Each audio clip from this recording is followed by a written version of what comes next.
Listen, let me say something to you as a friend. You suck.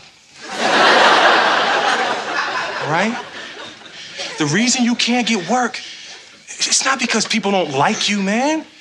You know, it's not because people don't want to give you a chance. It's because you suck. You know? You're not funny. You suck.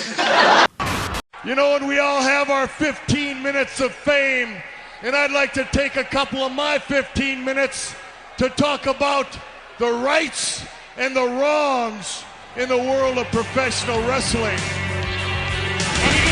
For the WWE Championship. This match is for the ECW World Heavyweight Championship.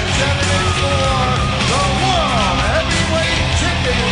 The match and new NWA Heavyweight Champion. We appreciate you guys coming out and taking your time to support women's wrestling in America.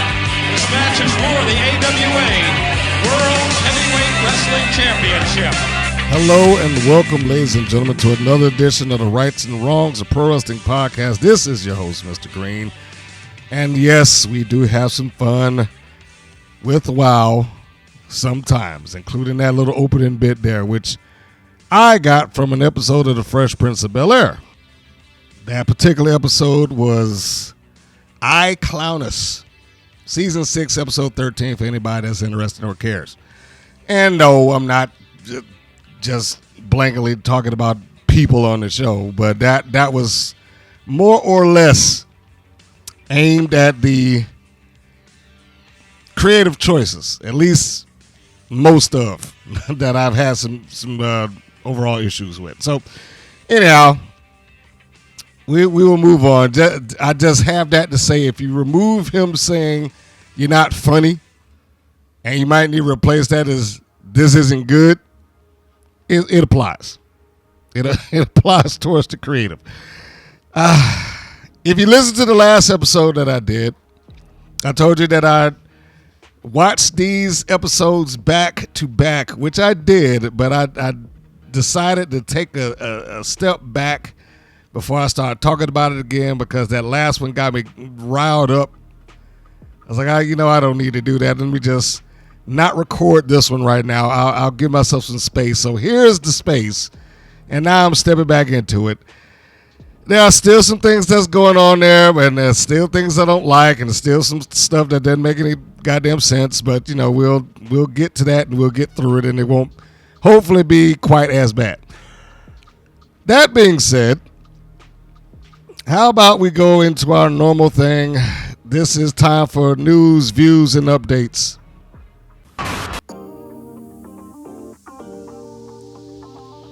And this first thing I'm going to talk about here is not really wrestling related. I just felt like I, wanted to mention it just on the show because, I'm still a fan of the movies. I'm still a fan of Hollywood and, and all that good stuff like that. And unfortunately, we've lost two in recent days as of this recording. The late actor Gene Hackman and the late actress Michelle Trachtenberg. Trachtenberg, who, gosh, that is tragic. Well, she's 39. Yeah. I mean, I'm not going to pretend like I sat there and I watched every episode of Buffy the Vampire Slayer or something like that, but I was very aware of who she was. Beginning with, I think the first time that I had ever heard of or seen her cross my path, I guess you want to call it that, is Harriet the Spy. I was working at, here's an old store for some of you people out there, you might remember, Media Play. I was working at Media Play at the time, and that was one of the things that we had to put on stock.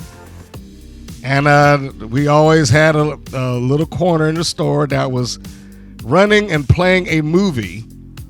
And that was one of the movies because it was a Nickelodeon film and they wanted to make sure that, the kids saw it when they came in. So we just had it on a little bit of a loop. I barely remember anything about it, but, I just remember that it was there. And she's done, so many other things. Even if they were kind of bit parts, she's going to be known mostly for Buffy the Vampire Slayer.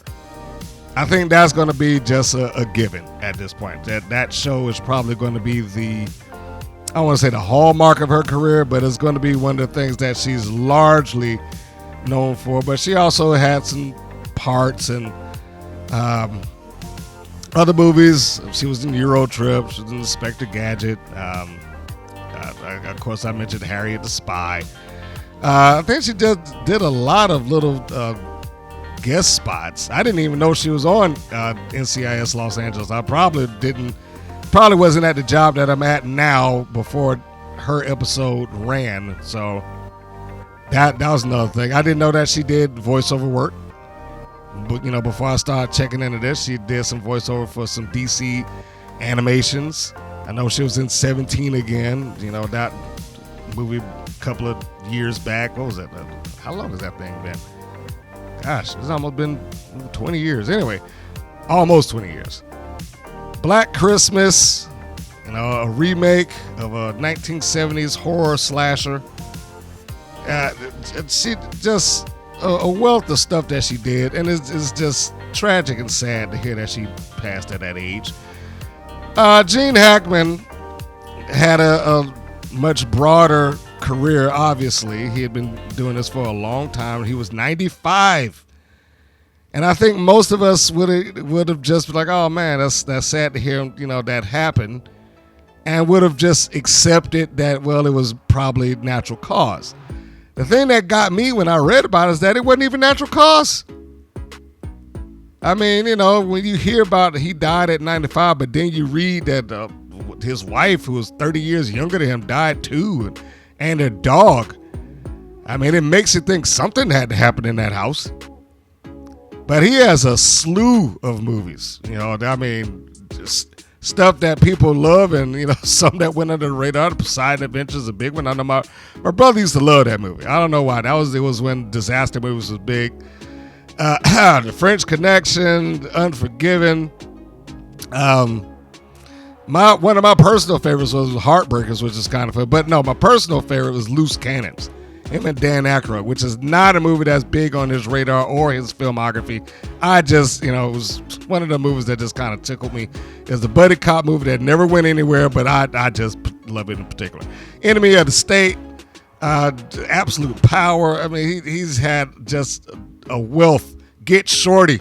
How good was he in that thing? Crimson Tide with Denzel Washington. Birdcage with Robin Williams. Quick and the Dead. I mean, oh my, he just had a bunch of stuff. And I'm sorry to hear both of those talents have left us. So anyway, back to wrestling. Sorry, I just had to veer off the path there just for a second. Hang on here. It's time. Today is sponsored by Red Bull. So I can wet my palate there and keep myself going. All right. So, what is going on in the news as it relates to pro wrestling? Well, I don't know if I want to say this is a big pro wrestling thing, so much as I'm going to try to talk around the individual that did this. And it wasn't anything bad. It just, you probably would like to have some level of response to certain things. So there's a wild girl who put a post up. Well, you know what? I might as well just go ahead and say it's Keita Rush. Okay, so she put a post up about a match that she had on Glory kickboxing some time ago. And I want to say when I did research on that some years back that it might have been Glory number 17 or something along those lines. And I'm pretty sure this was what she had called it, the halftime entertainment of the show. Said something to the effect that they blew the minds of the people and made forever fans. And that's all well and good. If they actually managed to do that, then that's great. I thought that, it would be fair to ask, hey, where can we see this match? I never understood why somebody would just like the comment but then not respond to it. It just seems like a weird thing to do to me. It's not like it was a open-ended question. It was pretty direct. Where can we see this throwback match? And it's like, I like this comment. Click. Without any response to it whatsoever. I was like, okay. It would help the brand a little bit. I'm just saying. I still love you. But you should probably at least have access to the match somewhere. Or at least some place to point people out to it. Because I'm sure that if there are WoW fans out there and they saw this for the first time and they didn't know anything about it, they probably would be interested. I don't know if I would not have that information available, but that's just me. But one of the other things that happened there was, Dave McClain. He makes it, he put a comment on there. And I just wanted to read the comment. That comment was this. Many of the Glory fighters and TV crew were upset WoW was booked as part of this event. And they also laughed at the idea of women wrestling. Keita and Steffi left the fighters, TV crew, and sold-out crowd standing in ovation at the end of their match. I was emotionally moved to tears as the fighters stood for them in the dressing room, showing them the respect they deserve. Great match. Now, I have no doubt about that. I just, on either side of that coin, I have no doubt that the fighters probably did not want that on their show. A lot of MMA fighters, kick fighters, or what we will refer to in this case, whatever discipline they happen to be in, as legit fighters, do not perceive pro wrestling as, I want to say, worth the time, but they certainly don't look at it in the same vein as the average wrestling fan. It's kind of like pretending to do what we do, but not doing it. So, I don't have any doubt that somebody, or if not everybody, in that locker room was like, why is this here? Now, having said that, on the other side of that coin, I don't doubt that they probably won some people over. Probably, some people who were just amused and entertained by the match that was taking place in front of them. There is some crossover audience between the two, and they may have gotten somebody. Now, I don't know if it worked in their favor when this took place, because there was no TV show to really capitalize on it with at the time. It was still in the midst of one of their several hiatuses. So I don't know if having this halftime match between Keita Rush and Steffi Scoles in front of these people made any sort of difference in terms of like, all right, well, we got viewership. Whereas I do agree, they probably got some people won over. I would be remiss if I did not say I still believe, and this is just kind of veering into what WoW has done in the recent years, so stick with me. I still believe that WoW has to test the waters of that on their own. And what I mean by that is like the times that WoW does things that are not inside of the WoW taping environment, it generally seems like it's piggybacked off of something else. Halftime at Glory, right in the middle of the Los Angeles Street Festival, right in the middle of San Diego Comic-Con. It's the element of these people are going to be here regardless of what you do or not. Or whether you stink out the joint, whether you bring the house down, whichever way it goes, they're going to be there or not. Now, I can imagine that they couldn't have stuck out the joint, because I'm sure that would have made some kind of news, and they probably would have been booing them out of the building. So I don't think that took place. But while in this regard is not a proven commodity yet, which is largely why I brought this up. Because, it just reminded me that every time they've done something outside of the WoW environment, the WoW taping Belasco or the WoW Arena, as they call it. It's always been on, piggybacking off of somebody else's program or somebody else's show or somebody else's festival or something like that. They will not get a true sense of how to gauge what people think of the audience in those environments. I certainly am not going to discount what Keita Rush or Steffi Slaves did that day.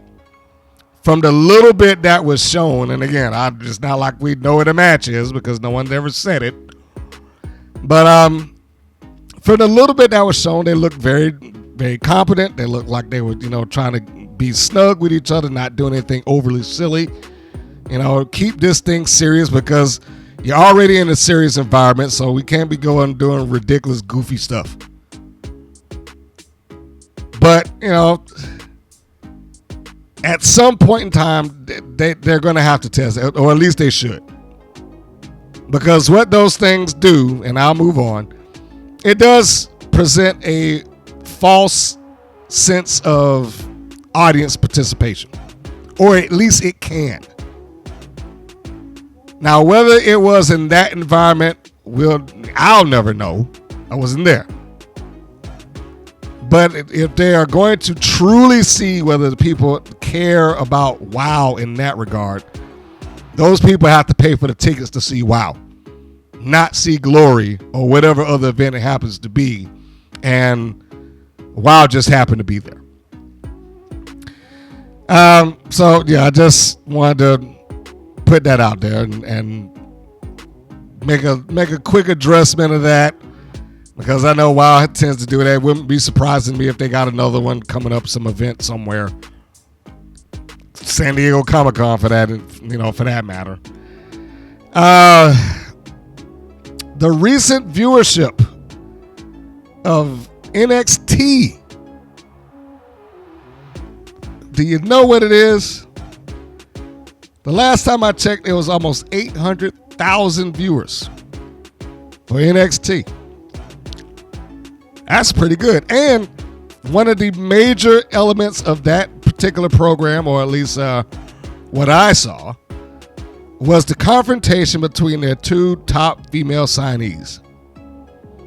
Confrontation might be a bit much, but it's a verbal confrontation. Stephanie Vacour, Julia, heading towards NXT's roadblock title for title, which means it's going to be Julia, the NXT Women's Champion, faced off against Vacour, the NXT North American Women's Champion.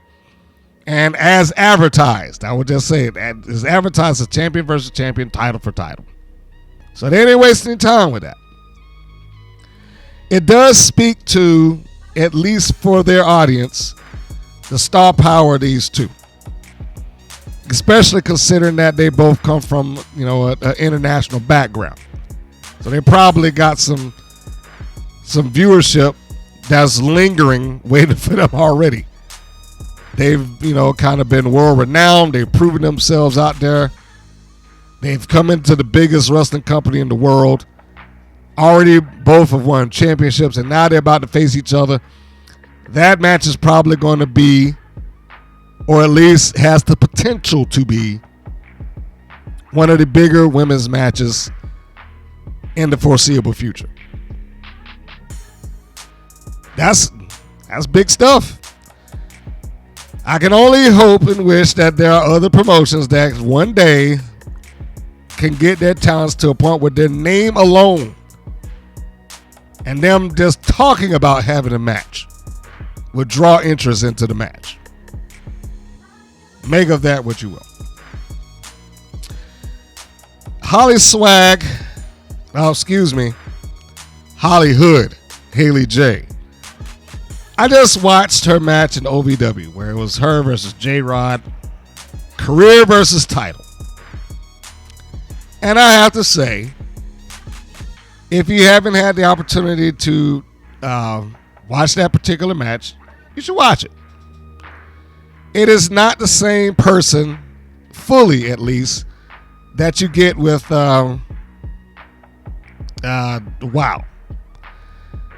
HollySwag is far closer to who she is elsewhere than, anything else that she may do on that television program. It's not that big of a difference, but there's, minor differences. And I say minor, nothing big and nothing like that. But I bring that up to say the way that they executed this, I thought was fantastic. I don't think that there's anything that you're going to write home about as far as this match set the world on fire. And I don't even think that either one of them would say that. But it worked because the people were into Haley J. And that audience, she's over. So they were invested in her. They wanted to see her succeed. They wanted to see her win. They wanted to see her overcome in this situation. And she played it great. Even when she was out there at the beginning of the match, she's, giving handshakes and hugging the kids on the front, giving them little kisses on the forehead and stuff like that. I mean, it was great stuff for her in this babyface role. Never mind the fact that, yes, does she come out with the rock and the sock there too? Yes, I guess that's her gimmick. But as a babyface, she doesn't cheat until she's cheated upon. And they made her have to jump through hoops. They gave her the I guess, for lack of a better term, she got an out. In that it looked like she could have won, but then somebody else stopped it. Who's it? Is it Danny or Doug? I think it was Danny Basham. And it was a spot that isn't overdone. So I appreciated that. And it was this. I can't remember the exact move, but Haley hits a finish, let's say, onto J-Rod. She has her down. She's ready for the cover. She's got it covered. 1, 2, the bell rings. And it's just ringing. And then you look up, because that causes distraction. Everybody, they get up from what they're doing. And we see that as Basham over there just ringing this thing. So she's distracted off of that. And then she has to address that situation. She gets hit with a spear when she comes back into the ropes and still is able to kick out. It's one of those moments like I got my career on the line. It's the old Ultimate Warrior paint on his tights. It means much more than this. I'll never forget those tights, WrestleMania 7, where he got a picture of the WWF Championship. And above and below it, he got words. It'll say, it means much more than this. And that's kind of what we got here. Yes, she wants the title, but her career means much more than this. And she's fighting. She's trying to get back through that. They're throwing everything at her. And then finally she succumbs to the numbers where her own rock and the sock is used against her. 1, 2, 3, she's down. And she loses and she has to go. And in that moment, the tears start coming. And then you see the fans that get emotionally involved. And the backstage locker room comes out. And they're applauding her. And they're trying to, praise her and prop her up. This is everything that I expect a loser leave for the babyface to be. If you want to see Robert Gibson's version of that in his promotion, is almost, I want to say to the letter the same thing. But if you're interested in APCW number 44, triple threat match for the APCW championship, Landon Hale did the same thing. It was moving because they wanted him to succeed. The same way that Hollywood Haley J, they wanted her to succeed. And when it came up short, it broke some people's hearts because they legitimately got into it. That's what I'm looking for when I look at wrestling. I want people to believe in it, even if just for a little while. And it wasn't just the kids. And now, granted, it was easier for them to get the kids teared up and crying and whatnot. But they had some adults out there who were looking kind of sad and mope-faced and stuff like that. And then, Al Snow comes out, the owner of OVW, which is supposed to be some sort of rarity. He's not just sitting out there at ringside calling everything that he sees in every tragic moment. That makes sense, doesn't it? And he gives her a big hug. And then here comes her mom. And you can see the emotion welling up in her. She's like arms outstretched, waiting on her mom to come in. It was almost like, I need this hug. And she comes in and they embrace. Now, she gets a promo at the end of that. And, of course, to give a positive spin on everything. But I mention that to say that's the kind of emotion that you want. And it was, like I said, I don't believe that either one of them, J-Rod or Haley J, will herald that particular match of their careers as some sort of technical masterpiece. I'm not saying it's bad. I'm just saying I don't think that either one of them will look at it and be like, well, this is the best thing I ever did. It works because Haley J was over. How much more can you ask for? Legit Layla Hirsch apparently is going to be a free agent and choosing not to re-sign with AEW. I don't know what I barely knew that she was there to begin with. I mean, hadn't she just been buried underneath being on Ring of Honor? And I like Hirsch. I unfortunately don't see her landing in WWE or something out of the clear blue. Now, maybe she'll go to NXT. That's possible. I don't see that. A better landing page for her, or the better spot might be TNA or something like that. But yeah, I mean, I'm sure she doesn't want to waste a career in AEW either. Just off in the distance, not doing anything, giving up the best years of my life and my career to a company that doesn't know how to use me. I personally like her work. Now, I don't ever believe that she would wind up in WoW, but imagine if she did.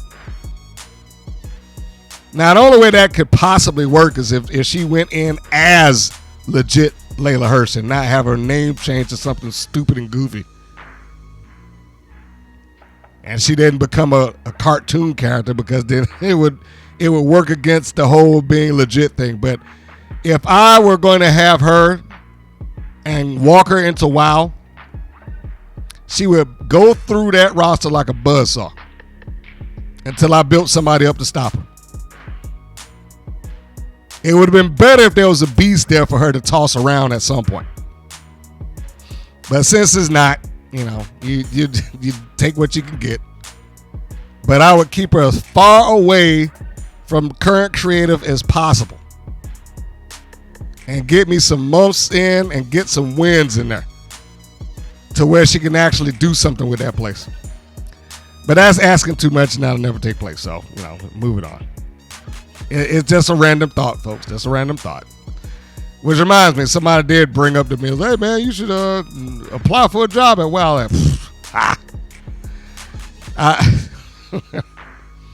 I said then, and I told him, like, I'll mention it when I'm doing this episode. Yeah, look, that is never going to happen. Even if they had a page that said apply here for whatever, like, no, that will never happen.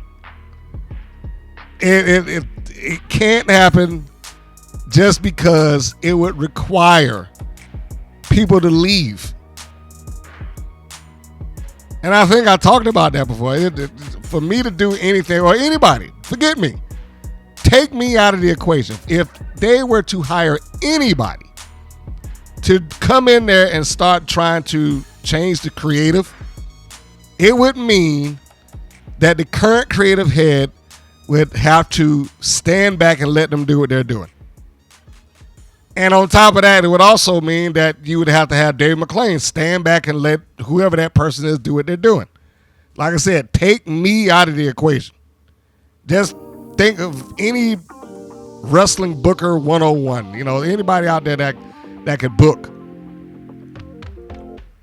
In order for anybody to walk into that environment and be successful at it, they're not going to be able to do that and share the creative page. They're not going to be able to do that and have somebody standing over top of them for approval. It just won't work. It would have to be, it would sound like a huge to-do to make it happen, but it would have to be, You're going to hire me, you got to let me do this. And you're going to have to understand that it's not going to be instant turnaround. Hiring somebody tomorrow is not going to make the tides of WoW turn tomorrow. I mean, you get somebody in there right now, you're already looking at a year and a half, 2, maybe. Because you got to figure that, all right, well, they're about to start doing another round of tapings probably in the next month or so. The stuff that they got in the can is going to stretch them out until at least September. So they're going to be so far down the line on their creative that nothing that anybody's going to do. I mean, Paul Heyman can walk in there right now. And I don't think anybody's going to say that he's not noted as some sort of wrestling genius when he wants to be. He could walk in there right now, he wouldn't be able to do anything about it. Because they already got stuff that just stacked and stacked and stacked, sitting in a hard drive so well written, waiting to go. And they got to get through that.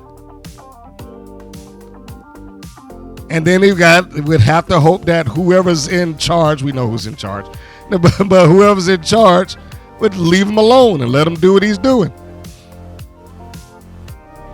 But no, I nor anybody else in the foreseeable future could do anything with that place at this moment. It would just be a fool's errand unless they were just going to say, and they being Genie Bus, because that's the only person that could possibly make that happen. So, nope. You got what you got, folks. It's going to be that way for a long time, or at least until they're done. So, on that note, I think we've covered most of the news, views, and updates that I wanted to get into at this particular point, so it means that I have to begrudgingly move myself over to doing a full-on review of this last episode that has been on air. So, once I give this brief break, so I can let the YouTube algorithms place their commercials where they're going to place it, then we'll get back and we'll go into the full review. Stay tuned.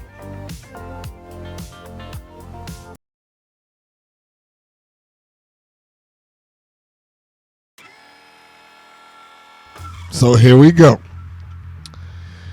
This episode of WoW is slated as episode 324, title Call Me Daisy Lane, the air date February the 22nd, the chronological number 128. And before I go into that, there was one other thing I forgot to do while I was in the news, views, and updates portion. And this one I will not mention the name of, so it's not to come off like I'm talking down to somebody or trying to make them feel bad or anything like that.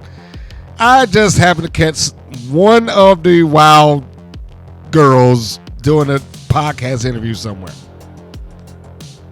And somewhere along the lines of this podcast, they said something to the effect of, well, when I went to WoW, I knew that's the wrestling promotion I wanted to be at.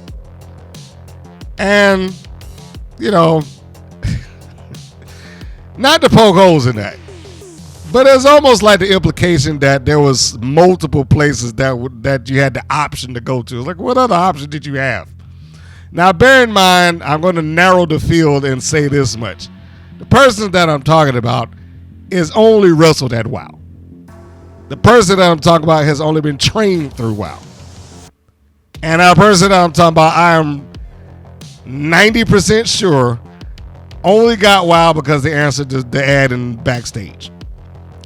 So the concept that, well, I went there because, that was the wrestling for me. It's like, well, you went there because that's the wrestling that accepted you. What an option was there? I mean, seriously. Was TNA knocking your door down or MLW offering you shots? Did the independents come crawling and say, hey, we'd love to have you? NXT, AEW, Maple Leaf, Game Changer, Dreamwave, any of these other locations say, we want you to be a part of this show. When you hadn't been anywhere in wrestling beyond this point. And other than the way you are on Wild Now, it's like you probably don't even own the name. It's like sometimes, and I'm not saying that the podcast host should be like holding their feet to the fire and grilling them, but the constant, yeah, that's great. You're great. And that's great. And you're right. The constant bit of that probably needs to slow down or something. Anyhow, I don't want to get off track talking about that. So let's get back to the show and its review. And so it starts off with Zayn recapping Miami Sweet Heat won another title shot. And the video shows the initial challenge between Sweet Heat and Princess Aussie and Tormenta. Now, of course, we know that Aussie and Tormenta confronted Miami Sweet Heat because they're like, well, what makes you think that you deserve a title shot when, we deserve one too or whatever. The team of Aussie and Tormenta is a fine team, but it always it feels like a secondary act to me. Let me make sure I say that clear. It's secondary act to me. Both of them tried for and basically failed at some point in time to either gain or regain the Wild Championship. And once that ends, or once they're unable to do that, they just go back to being a tag team all of a sudden. It never gives the impression to me that this was some sort of thing that they have on their forefront. Like, this is what we're a tag team. We're focused on being a tag team. We're focused on getting the tag titles and all that good stuff. It never comes off that way to me. It just comes off like, well, I didn't win this, so let's just get back together and do a tag team and see if we can do that. And I don't know if they're going to get it or not because, we've already seen the footage of them with the titles on Wild's TV already. I did take a screenshot of that and post it up at some point in time. And then the same thing, you got with Penelope Pink and Haley J. We've already seen them with the titles. So now which version of that is going to actually come true, who knows? So it's not going to be some big shock to me if they win the belts at some point in time. Neither one of them. And when I say neither one, I mean neither team. So, but no, and I like both of them. In fact, I like all four. But in the case of Aussie and Tormenta specifically, it just never comes off to me like this is the thing that we got together to do. We're going to focus on getting the tag title shot and winning the titles. It just seems like we'll do this when we got nothing better to do for our own personal careers. Now, getting past that, because I don't think it needs a full-on blow-by-blow here. The match is fine. There's no real issues with it overall. Probably one of the better ones that we will get on WoW in terms of, of course, timing, how they maneuver in the ring and whatnot. I don't necessarily like when Lindsay comes in to try to help Lori, because at some point when she does it, she has to kind of stand around and wait her turn to take her arm drag. So, I know that comes just at the heels of me saying, and the timing's good, but, that it happens sometimes. I wish that she were able to have done something else other than just visibly stand there looking and waiting her turn for it, because that's exactly what it looks like. It's like, all right, can't go yet. I got to wait until she's up. So anyhow, we get that going on in the ring, and it's a nice exchange between the two competitors until we get the cutoff, and then Princess Aussie gets the heat on her, and they work her for quite some time, right? The tandem moves that Miami Sweet Heat like to perform, I am much better about them not trying new stuff on TV, because anytime they seem like they try some sort of new tandem move, it seems like it falls short, didn't really work out as crisply as it should, or whatever the case may be. But here, I think for the most part, everything was fine. I don't recall anything that was dreadfully horrible.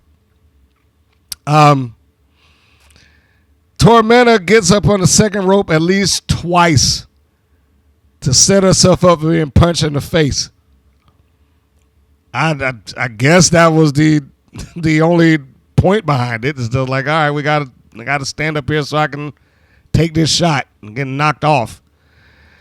At some point in the match, Miami Sweet Heat does a double suplex, or at least the attempt of a double suplex on Aussie. She's able to get out of that, and it turns it into essentially, her break spot where she can kind of get free and get over to her partner. It was nice to see that, and not just the old I'm down, you're down, let's go tag up together. It was good to see that.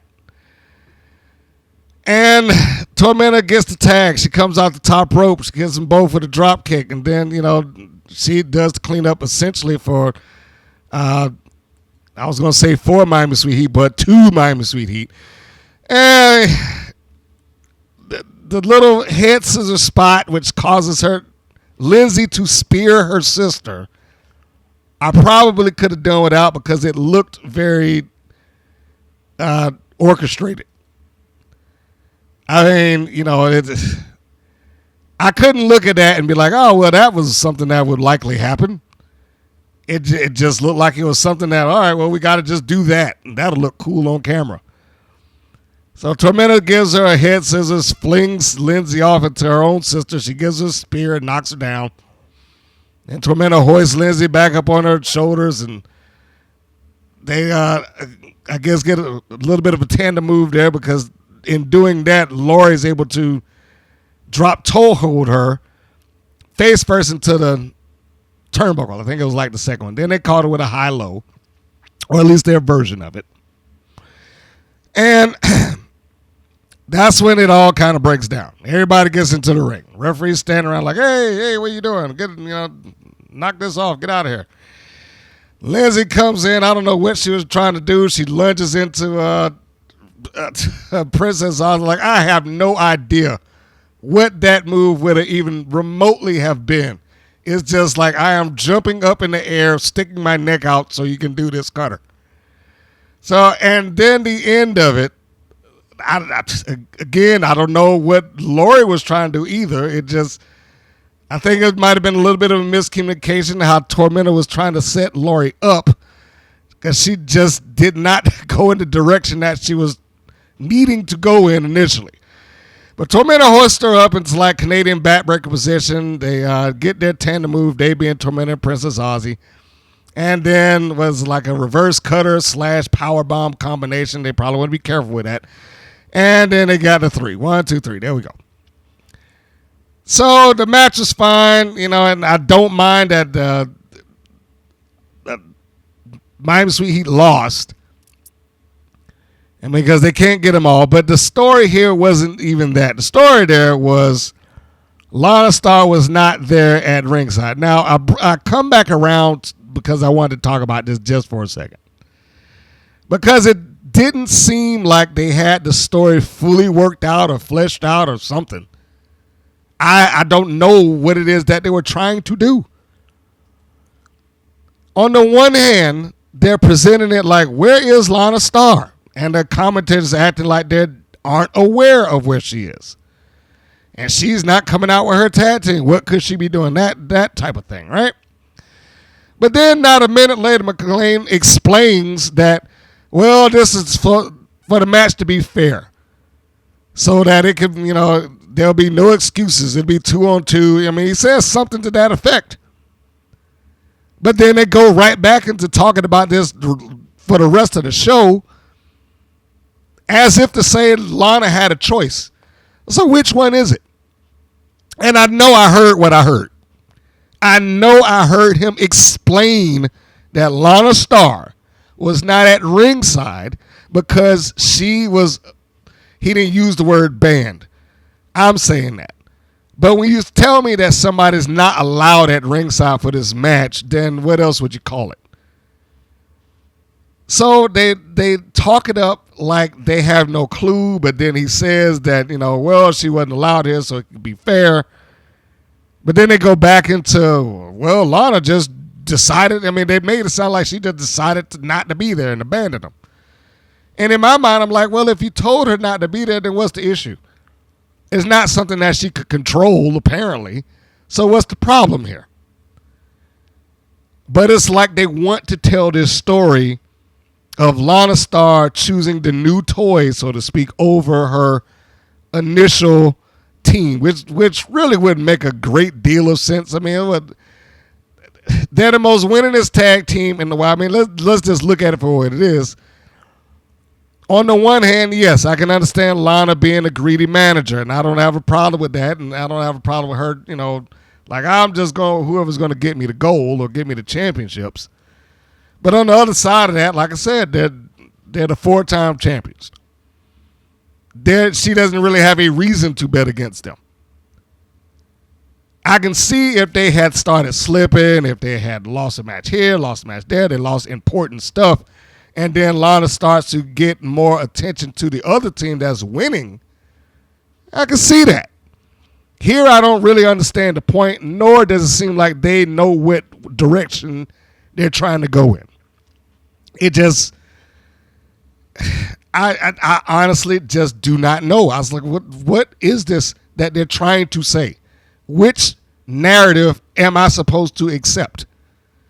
Yes, they beat you over the head with it, throughout the rest of the show that, well, Lana didn't go out the ringside with him like she should have. But if that's the case, why go out of your way to explain why she wasn't in that match? Is what I'm saying. It just, I can feel it. I can feel it. It's bubbling up in me already. Let me take a swig. I can feel it rising. The next segment. It's a promo for Chainsaw and Pep Riley getting ready to take on the Mighty Mites. McClain asks, what would Angelica Dante be doing? And I wrote down, is she even part of this angle anymore? Why would she be part of this angle? Why is Angelica Dante even a notable point? You just went through weeks of trying to get Chainsaw free from the clutches of her sister. Out of this evil, abusive sibling that Chainsaw has, apparently. Only to turn around and have Pep Riley be corrupted by Chainsaw, which is just absolutely mind-bogglingly stupid. I honestly cannot believe that somebody sat down and wrote that. But I should, because it's probably right along the lines with the nonsensicalness as Ariel Sky taking a beating, then coming back to her abuser asking for forgiveness.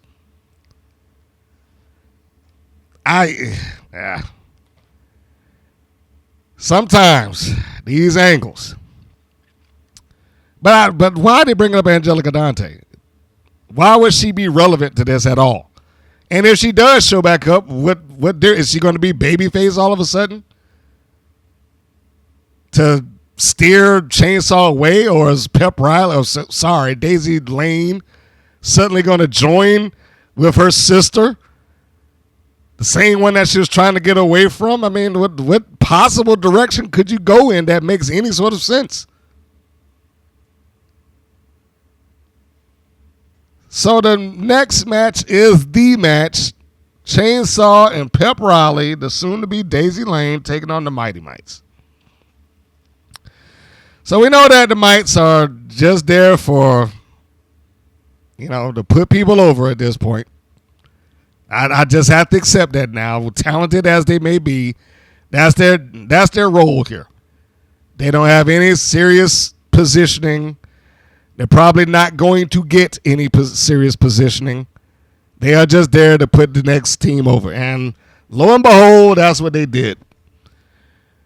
And Pep Riley got her first victory after being there for a year and a half, or however long she's been there. She finally won something. Congratulations. But I wrote down, I mean, that's not the point. I wrote down, is Pep Riley full on heel now? And what was the purpose of this angle to begin with? Because the explanation didn't make any sense. I mean, honestly, it didn't make any kind of sense. That Pep Riley looked at some video of some small child on a Super VHS camera and saw her playing with a doll. I was like, well, that tells me everything I need to know. I was like, well, how do you know that she wasn't just putting on some demented play?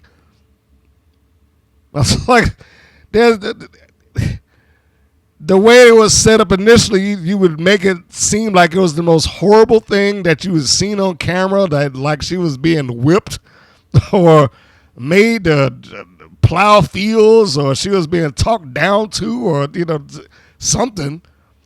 All you saw was some kid being completely unsupervised in a room full of chainsaws because, hey, her name's Chainsaw, so we got to have 5 or 6 other chainsaws laying around here because how else are people going to know it's her?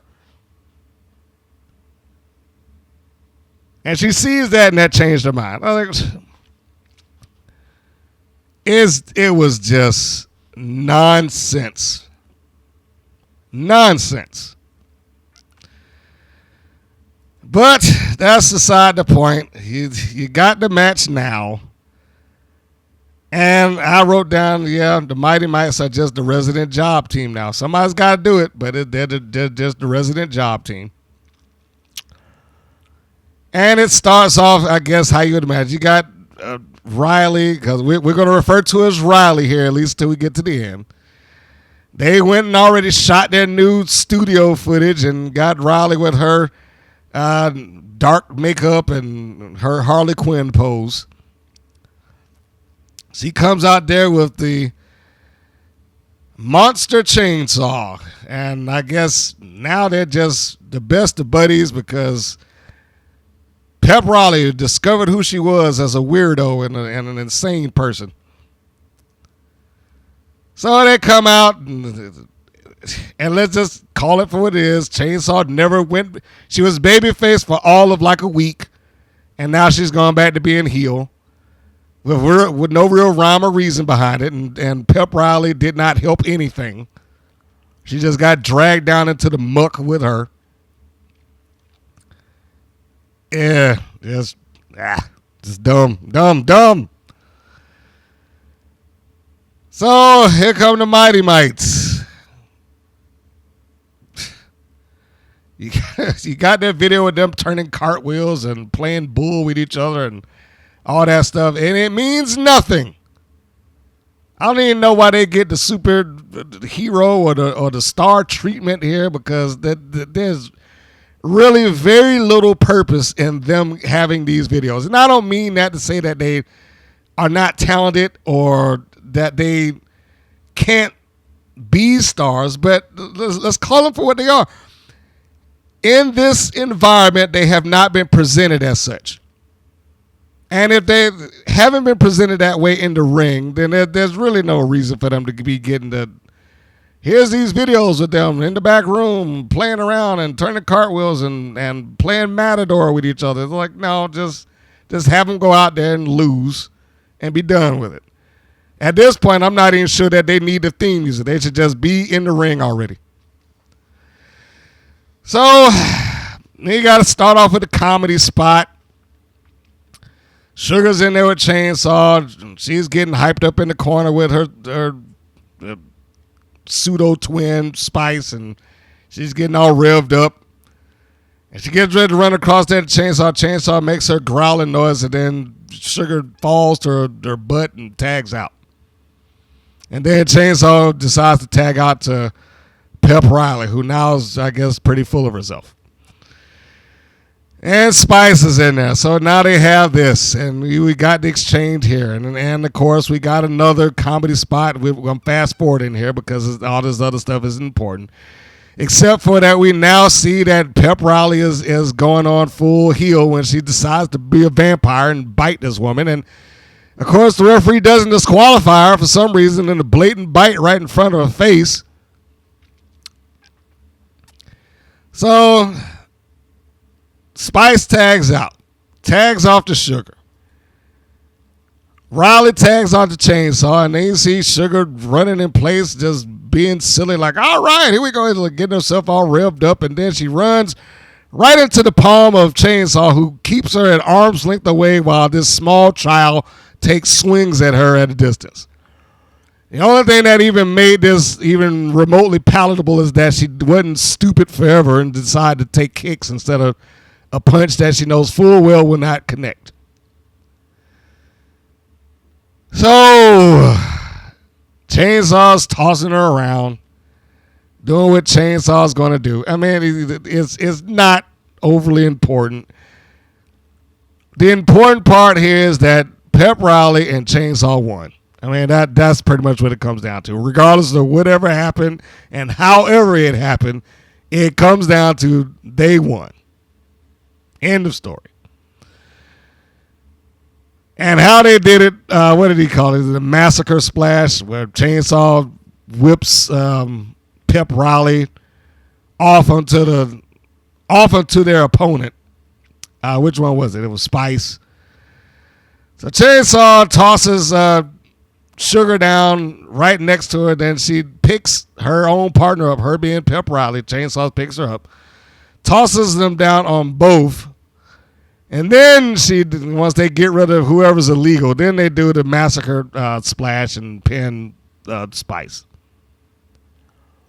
Referee, of course, is allowing all this to take place as all four of them in the ring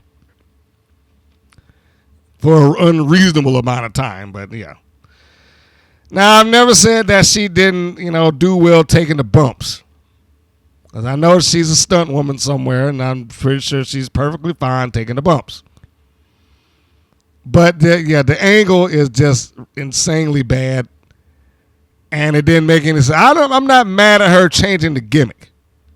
I'm not mad at that, because Pep Riley doesn't belong in there anymore. I mean, the persona of Pep Riley doesn't belong in Y anymore. There's no team spirit. So I didn't really have a problem with the change of that. It's just, how many more ways can I say it? It's not the destination, it's their journey. It's how they get to it. They never go in some way that's just logical, like logical progression. So Riley gets on the mic and she cuts a promo, and basically she officially changes her name. This is presented like she has some sort of split personality. And she essentially repeats the same thing that she said to Nigel in the interview segment. Well, Chainsaw opened my eyes, and I know who I am now, and I'm no longer Pep Riley. She's dead, and Daisy Lane. I was like, all right, well, great. This is like the third time that we're getting that explanation within the show. Got it last week, got it here, you got to get it backstage. It's somewhat rinse and repeat at this point. But this is just so annoying. I cannot begin to explain why this is just boggling my mind so bad that how anybody could look at that and think that this was some sort of good idea. Like, how do you look at this and say this makes absolute sense to me? And I will say for the people that are putting this together or having this sort of, creative renaissance in WoW, I am sure that the 10 to 15 comments that they got about, man, this is great, I love the new Pep and this, that, and the other, don't let that cloud your judgment as to this being good or not. It ain't. It is not good. I know that they will not speak and say that, but it ain't. You got a couple of people there that called out the obvious, like she's channeling her inner Alexa Bliss. And that's kind of what she looks like, yeah. Now, but I will say that's probably the last thing that she needs to be a wish list version of Alexa Bliss. But we'll let it play out and we'll see how it goes, and that we'll see if it gets any better. I doubt it, but we'll see if it gets any better at any point as this goes on. The next segment is Miami Sweet Heat coming to the locker room complaining about, without Lana, their heads aren't in the game. I don't even know what to say about that. Goes back to the opening segment. 2 different explanations were put out there. If it is simply a case of McClain saying, hey, this is supposed to be fair and Lana wasn't allowed, what is the beef?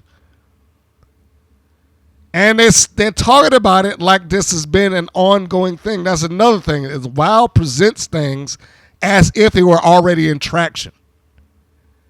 When Laura's like, we're starting to feel like the B team. It's like, why would you feel like this? It's one match. If it had been match after match after match after match, then yeah, I could see it. But it's legitimately been one match that she ain't there for. And by their own admission, was not even a decision that she made. So what's the issue here? But they act like they don't know. They being the Carlson twins, they act like they have no idea where she is, despite that earlier we were told that she's essentially banned. I don't know. This only comes off like it means to try to create some sort of friction within the Fab Four, and even that, I'm not even sure if that'll go anywhere, because we've seen them try to do the friction within the faction angle already. And as soon as that friction within Top Tier came, that friction went away. So I'm not even sure, nor do I have faith that it will go out or work itself out to anything meaningful. It's already being pushed too fast. Because as I just said, they're talking about this as they were already in traction, which I'm like, well, when did this happen? I've not seen this, but hey, that's them. So, the commentators talked about the friction in the Fab Four as if Lana chose Penelope Pink and Swag over them, and I wrote down which angle is this. And then we get a promo for HollySwag and Penelope Pink versus Chella and Roxxy Fierce, which is another hodgepodge team thrown together just because Foxy got an audition someplace else, I guess, and decided that, hey, I got a real job to go to. I'll see y'all later.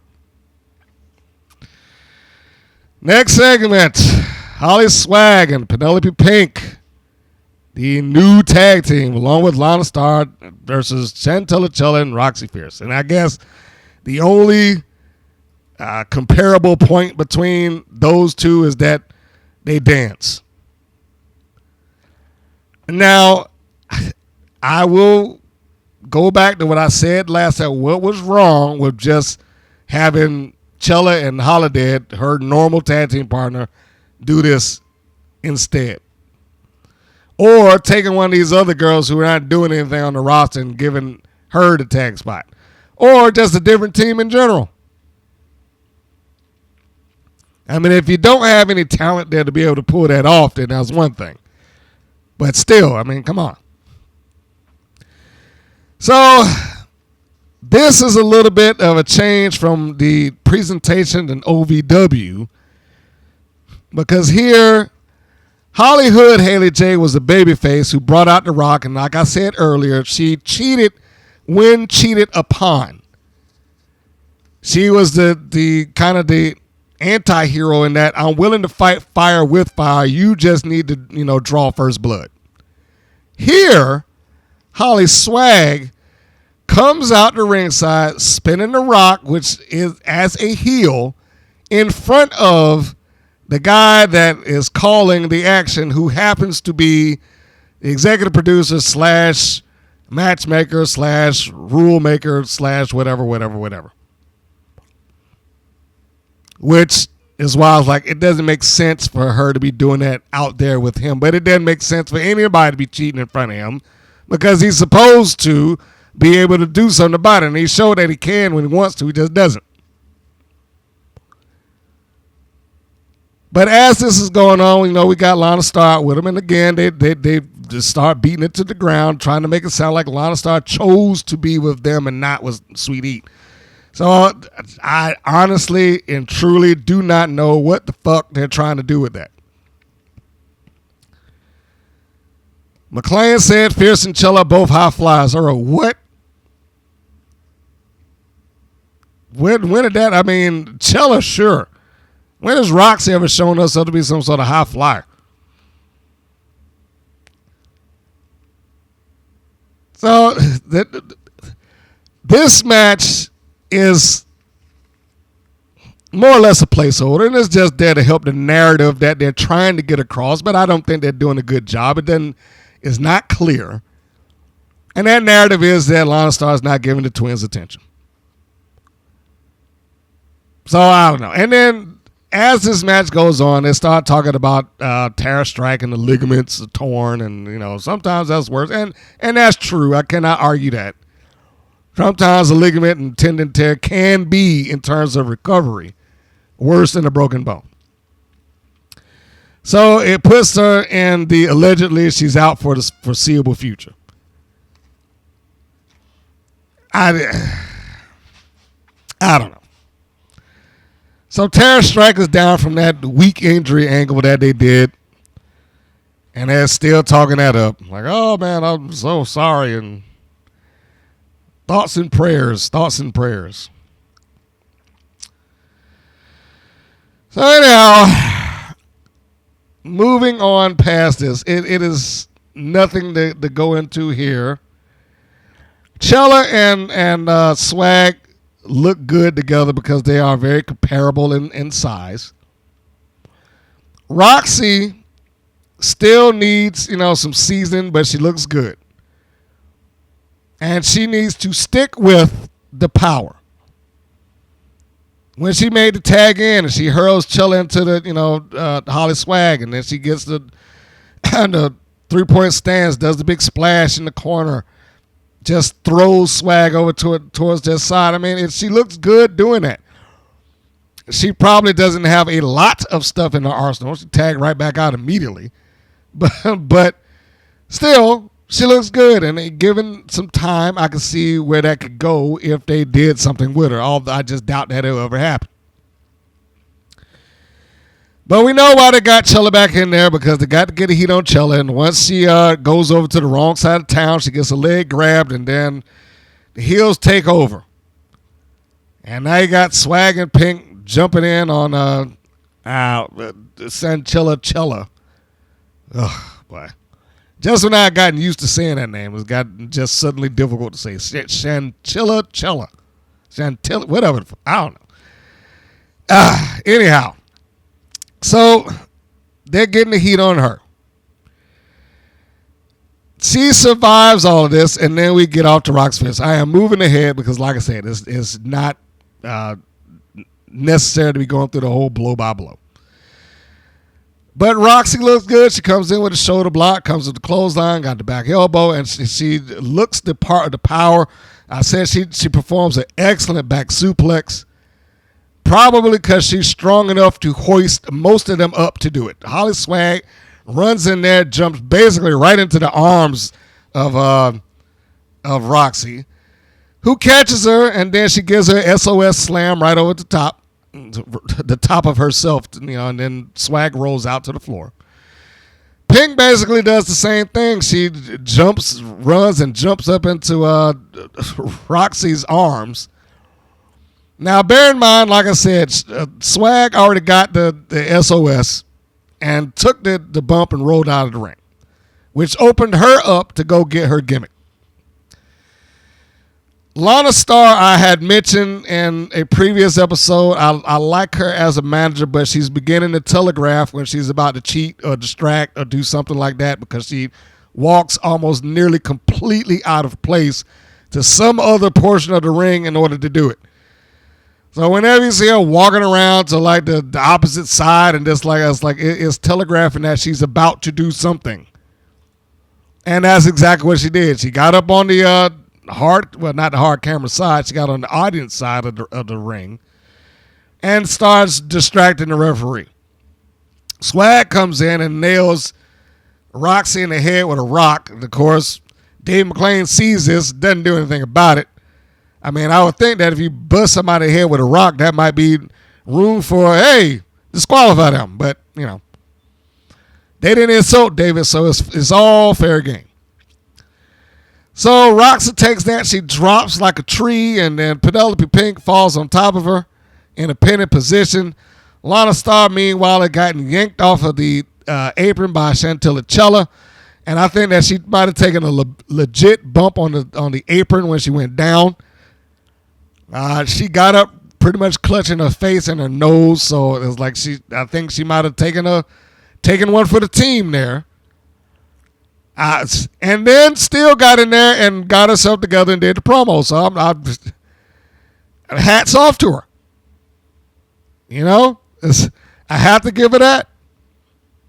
She's already been more or less positioned as WOW's top manager, but she took that and still kind of worked herself through. She delivers the promo. Even though, I mean, it looked like for a second, they was like, oh, man, you know, they being her clients, teammates, Fab Four members, whatever. They start looking at HollySwag in particular, like, you know, looking at, hey, what, you okay? That's what it kind of looks like. Like, I'm making sure that you're not hurt too badly. But Lana does what she's supposed to do, and she starts talking up her new team and more or less says that they're going to be the next tag team champions of WOW. This was to reinforce the point. This is there to facilitate friction in the Fab Four. Now, will that friction amount to anything? Will that friction actually deliver some sort of matches or some sort of angle, or will it cause us to have some interesting TV in a civil war of the Fab Four? Who knows? My best guess is that it won't, because I don't believe that they are able to do it. But if they do, then it might be interesting for us to see it. To see a Penelope Pink and a HollySwag taking on the Miami Sweet Heat. But I also don't know if they would be able to pull off the manager who's torn in their allegiance. You know what I mean? We've seen this happen a number of times in wrestling over the years. And it's been played out, to the best of my knowledge, like two versions of that.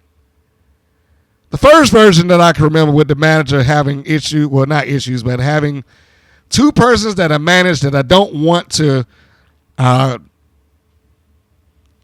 turn my back on either one would be the Cornette with the Heavenly Bodies. Bobby Eaton comes in. Tom Lane feels left out.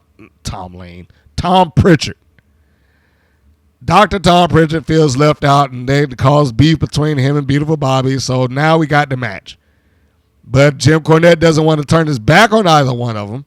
So I'm standing here in the middle, and I'm managing both, even though I can't really manage both because it causes a problem. Same thing with Paul Heyman. I guess would be a more recent version.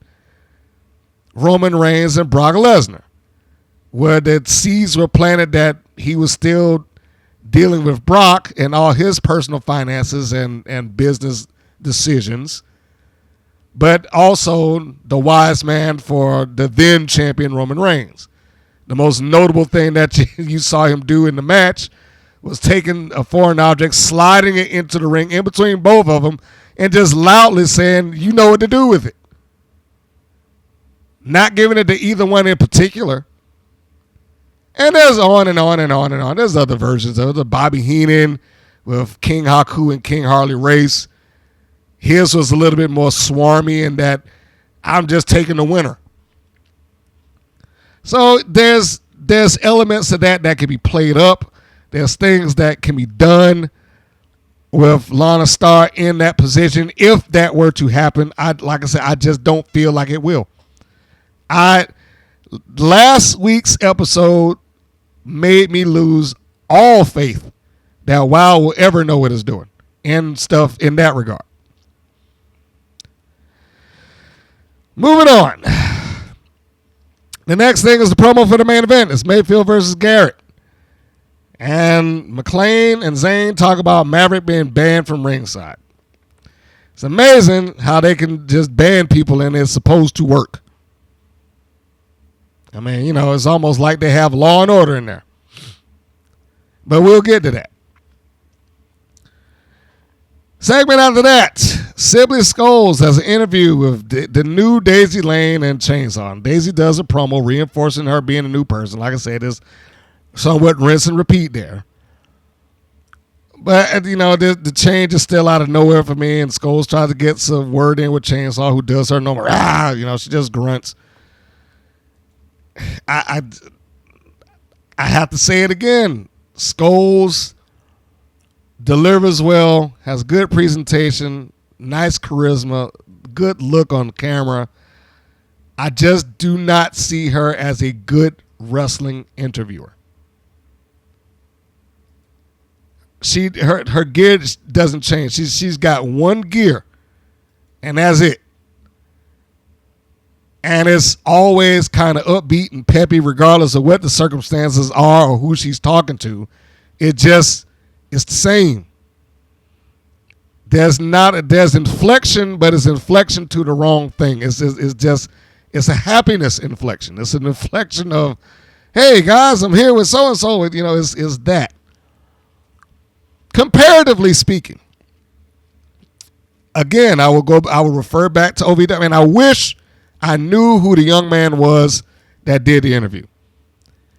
But he did an interview, and they posted it up on their YouTube channel with Haley J, talking about the match going into, you know, her career versus the title. And this young man was putting over the match and putting over what it is that she might be losing. He was helping to facilitate the gravitas of this situation so that people like me who are just seeing this, and I don't watch OVW all the time, but he helped make it so it's understandable, like, oh, and not just in what he said, how he said it, and how he delivered. So when I say that Sibley Scoles, to me, is not a good wrestling interviewer, it's things like that. I've seen several interviewers across, you know, either a major platform or indie platforms, and I'm not going to say that each and every last one of them are just great, but for the most part, the ones that I've seen are usually there to try and get the point across one way or the other. I never feel that with Sibley Scoles. It just feels like she's just a microphone stand. Hi guys, I'm Sibley Scoles. I'm here backstage. Haha, you know, that's just what it feels like to me. You know, and if I am wrong, if you feel differently, I mean, and I'm honest, seriously, if you feel differently that Sibley Scoles delivers more than what I'm giving her credit for, hey, feel free, drop the comments, leave them down below, let me know. Because, you know, maybe I'm being harsh. Maybe I'm not giving enough credit. Maybe I haven't seen enough of her do her thing.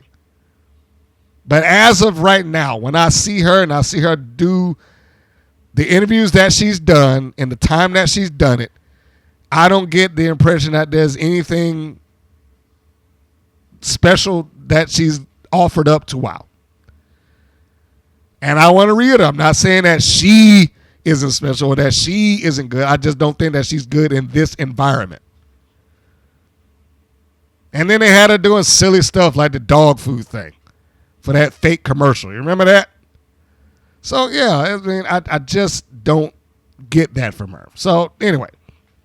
So they come back and she interviews him and she gets the grunt from Chainsaw, and then they go to commercial. I mean, that's pretty much it. So no, I just got nothing here. I have nothing. Next segment is a recap of Garrett and Mayfield and why this match is happening. Segment after that, and I guess I should mention that this match is happening because Santana Garrett lost a match that Abilene Maverick cheated for, or cheated to help her friend win. I mean, it's as good a reason as any. I don't know if it has a lot of anticipation on seeing it off of the one match, but it's as good a reason as any. The next segment is a preview of Spring Break 24/7 versus Top Tier. I wrote, why would anybody care about this? Spring Break 24/7 has an awful record. And I have no doubt that Top Tier is going to win. I mean, they certainly cannot lose their vanity belts to this team. And then, the thing that got me more than anything else is like, why all of a sudden, when they finally get all three of them together, because you knew that Bae was going to join the thing at some point. I don't even know why they waited this long. Anybody that was watching the show could see it was happening a mile away. I don't know why they waited to, 2 months in to be like, all right, well, now we're going to have them tag up. We got this rogue member of Spring Break 24/7 that hadn't partnered with them at all, but I'm wearing the same gear, and I have some beachside name like everybody else. But when they finally do this, then Crystal Waters gets an entirely new gimmick, outfit. So now I don't even look like I'm part of the team anymore. Or it makes me stand out so I can be the leader. So, I mean, that's what it looks like. I'm in the middle. I got a different outfit, and the spotlight or the attention is on me. Now I ain't saying that she did it on purpose. I'm just saying it's going to draw attention, and it's an easy thing to assume, especially if they just start tuning into WoW that day. I mean, just imagine somebody flipping by the channel and they see that. It's like, oh, okay, well, she must be the head honcho of that team. Or something. Why did she get a different outfit? Anyhow, the next segment is the main event, and it is Santana Garrett versus Paola the G.O.A.T. or Mayfield, whichever one we want to go with. So we have to start off with how they present this. First thing we get is that we were told from the get-go that Abilene Maverick is going to be banned from ringside. And what do we see is Abilene Maverick walking right down the ringside with her friend Mayfield. So as this is happening, you've got the commentators like, hey, I thought you said that she was banned. And then Dave McClain's like, well, I don't know. I told her she was banned. But I know what she appreciates more than such and such, and that's money. And then he, of course, inserts himself. He gets on the microphone, and if you don't leave Abilene Maverick, I am going to fine you $5,000. $5,000. And even that was not enough to make her leave. So I was like, what is this for? So she ignored the ban with no repercussion. Then he says, I'm going to fine you in front of the audience. She still walks out the ringside and had to be physically forced to walk out to be put out of that arena. And I'm thinking to myself, I'm like, is she the heel? I mean, she's literally willing to take a $5,000 hit to stand by her friend. I mean, I don't know about you, but that's kind of admirable. Because I would think that most heel managers would be like, hey, look, I'm not paying $5,000. You're on your own.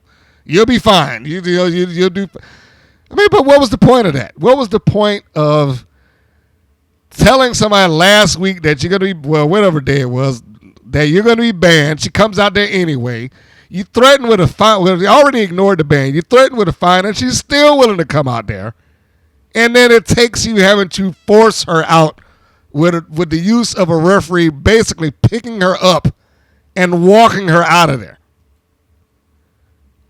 What was the point of that?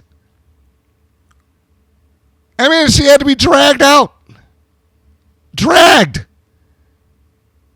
I mean, just keep in mind what we just talked about there.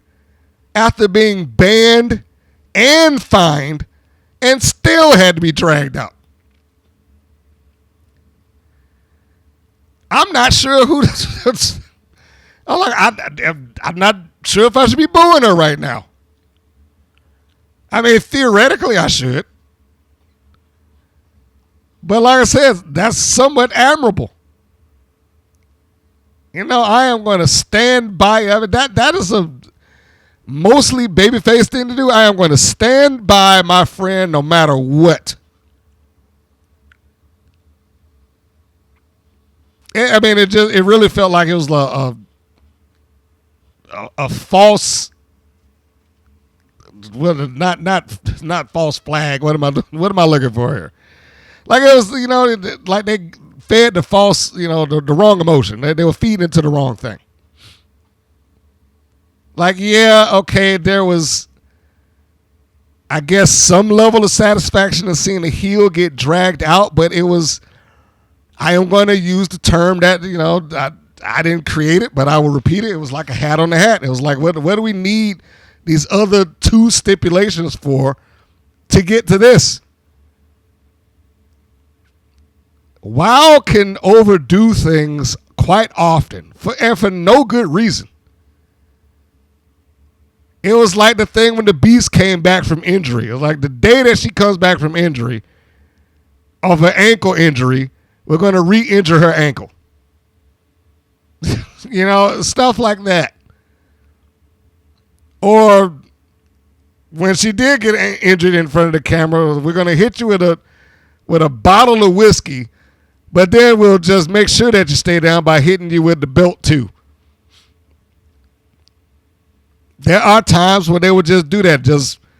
It's like, well, we got to add on stuff to make sure that it works. And sometimes they don't do enough, and then they do too much. Like, I don't know where's the Goldilocks zone for WoW? Where is that happy medium? Where is it going to be just right? And, you know, if they were going to go through the measure of just having her dragged out at ringside, there was really no point in having her banned a week or two in advance. He could have just made that decision right there on the spot. Hey, look, we're not going to have this cheating this time around, so I'm sorry to say you cannot be here. You're banned. Then she tries to stay, and then they drag her out. There was no reason to ban in advance. There was no reason to add a $5,000 fine that clearly she didn't give a shit about. There was no reason for it. None whatsoever. Now, once you get past the absurdity of that, the match is more or less is fine. I'm sure if they had more time with each other, the matches would get better. Mayfield is pretty good. Garrett clearly knows what she's doing as well. But this crowd does not help, and I did not like that they was out on the ring side at the floor with Mayfield walking around in front of people who just are just clapping and having a good time, didn't really care about what was going on. They were just there. You know, that you got some overactors out there in the front row as they're doing their thunderclapper thing. And then you got a drop toe hold from Mayfield when she's out on the floor, and Garrett comes out there and she drop toe holds her face first into the steel steps. And you know, Mayfield's kind of jawing it up with the audience, and we could see then the young lady in the red shirt with the thunderclappers. yawning. She looked like somebody that was just told to go there and watch these matches under forfeit of your life. You got nothing else to do, go in there and watch this shit and applaud. So they go through that, and they had the match. And it's been fine. It certainly did not have the, at least not that I can recall, the miscommunication that we had in the previous one. But that one of the things that kind of got me here is that the crowd, again, they clapped for everything, and there was no real heat. Even though it should have been the desire to see Santana Garrett overcome this person who's cheated her. But I can understand it's probably hard to get that. It's probably hard for them to come to the point where they would want to applaud or see her succeed. It's not like Garrett went down in defeat to Mayfield on a repeated basis, or she went down to her for something major or some big to do. It was just she lost the match and she wanted a rematch, and I'm sure that the taping schedule of this probably didn't help at all either. And, the people on the front row, I really wish that they didn't look like they was so trained just to clap those thunderclappers together at everything. I wish they weren't built for that. There are times, and this is one of them, when I just wish they had a normal wrestling audience, people who wanted to pay their money to see WOW and applaud the people and were aware of what was going on and who's doing what. But I never get that impression based on the audience and based on how they act and what they're doing and how things operate in the ring. Every once in a while, like I said before, you get somebody to pop through. But other than that, no. There's a lot of just trained drones and applaud. So they go through the match. Sorry. Garrett's fighting back. They do a double head spike at some point, but Garrett still gets back. Once they get back up to their feet, they're able to get this thing moving. Garrett at some point pops Mayfield with a super kick. I don't really know what bump that Mayfield was doing there. It just looked like she was making sure that when I take this bump and go down, that I make to plant myself where you can do your handboard or springboard moonsault. And which is basically what she did. She goes down, then Garrett goes over and she gives her shining star press, and then 1, 2, 3, that's it. The match was fine, but like I said, there just was. I had no real desire to see it. It was like a take it or leave it. There was no real sense of the babyface overcoming, and you wanted to feel that way. You wanted to be like, okay, Santana Garrett's getting even. She's trying to get back against having this loss foisted upon her by Abilene Maverick cheating or whatever the case may be. But it probably didn't have enough stakes on it. Like I said, the match that she lost was just a regular match. It wasn't like it cost her to lose a title or a title shot or a significant amount of money or something that was precious to her or valuable to her or something that would make people want to see the comeuppance of Paola Mayfield. It felt like a perfectly fine match, but a perfectly fine match that did not have any real drive for me to want to see who came out on top here. It was fun to watch, but like I said, it was kind of a take it or leave it. And that was the show. That was it. I mean, the narrative was kind of funky. It was all, it's kind of, I want to say, all over the place. It just doesn't connect. It didn't give me any sense of this thing makes sense, and this connects to the next thing for me to want to keep watching it. It was just, for the most part, just matches. Now, the next thing that we've got coming up, this is the preview for the upcoming show. And I'm going, as I'm reading this, it has not aired, so I don't know who's done what. But let's go through the preview of what they are passing off for the next episode of WoW, shall we?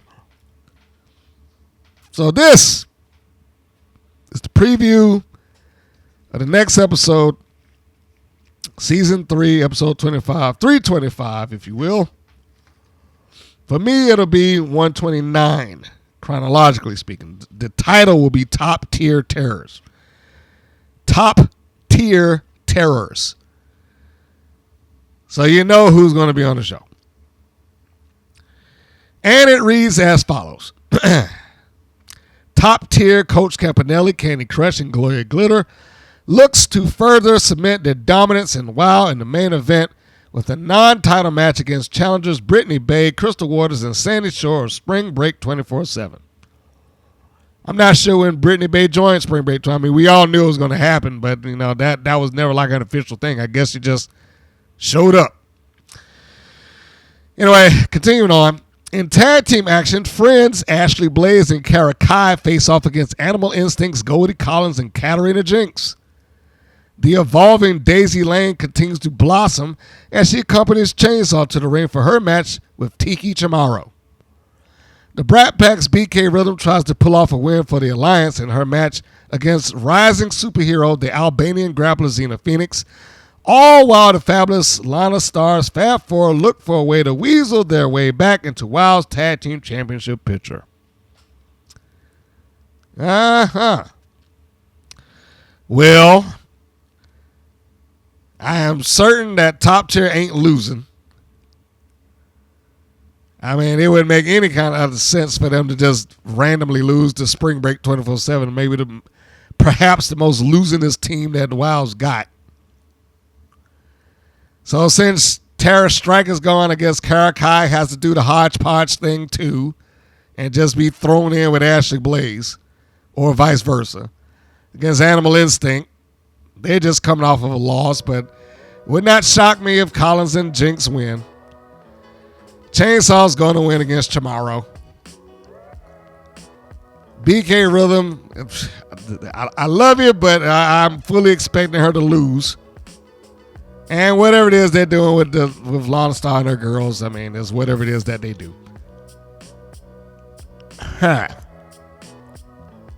When I see their main event sometimes, man, it's like, I don't know why this would be considered a main event. Top Tier and Spring Break 24/7. This team that had never teamed up a day and hadn't won much of anything. But they're in the main event. Now, the only thing that does make sense, that is a non-title match. Because there ain't no reason for them to have one. But what I expect is for them to randomly attack somebody like they did with Tara Strike. For no rhyme or no reason, just beat her up. Beat her up. Impose some sort of loose-knit injury. And maybe somebody would have the common sense to try to do it right this time, but time will tell. And I'm just guessing. I do not know that they're going to do that. I just going off of the title and going off of the fact that they're there, I assume that they're going to do it. And I also further assume that now that we're 2 weeks off from the injury angle that they did apply, that maybe it'll be brought up and Dave McClain will say something about it and actually address it. I mean, it only took 2 weeks to make this decision. So that should show you how important that injury actually was. Anyhow, there it is. That is the full-on review of the latest episode of WoW Women Wrestling. There are days I feel for some of the people that's on that roster. I'll say that. there are days that I genuinely feel for some of those people on that roster. I know that there's plenty that can do better and want to do better and want WoW to be better. But then I'm sure that there's other ones there that probably could care less and think that WoW is smoking on all cylinders and do not give a crap because they don't know any better. And I wouldn't doubt that most of the ones that came from some outside source look at WoW as being perfectly fine. But, time will tell. Every once in a while, somebody will reach out to me and be like, no, I feel this way too. But, but again, we'll see. We will see. So, folks, I'm going to wrap this up because I've given all I can give to WoW and trying to make some sense out of it and trying to find some level of logic in any of this. It is just very, very difficult to do. And I think I need a palate cleanse. I think I'm going to go over here and sit down and watch a movie or something just to cleanse my mind of having to think about WoW for a little while. So we will wrap up with this. To catch me on all platforms and this particular show / anything else that the WPN has done. And if you're not looking at this on YouTube, then you know what you can do.